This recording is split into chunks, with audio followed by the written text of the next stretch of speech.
ابان بن عثمان کہتے ہیں کہ عثمان بن عفان رضی اللہ عنہ نے کہا کہ رسول اللہ صلی اللہ علیہ وسلم نے فرمایا، ایسا کوئی شخص نہیں ہے جو ہر روز صبح و شام کو بسم اللہ الذی لا یضر مع اسمہ شیء فی الارض ولا فی السماء وہو السمیع العلیم، میں اس اللہ کے نام کے ذریعے سے پناہ مانگتا ہوں جس کے نام کی برکت سے زمین و آسمان کی کوئی چیز نقصان نہیں پہنچا سکتی، اور وہ سننے والا جاننے والا ہے۔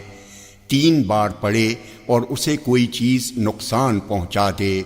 ابان کو ایک جانب فالج کا اثر تھا۔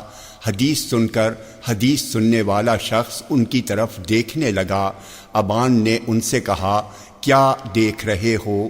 حدیث بالکل ویسی ہی ہے جیسی میں نے تم سے بیان کی ہے، لیکن بات یہ ہے کہ جس دن مجھ پر فالج کا اثر ہوا اس دن میں نے یہ دعا نہیں پڑھی تھی، اور نتیجہ یہ ہوا کہ اللہ نے مجھ پر اپنی تقدیر کا فیصلہ جاری کر دیا۔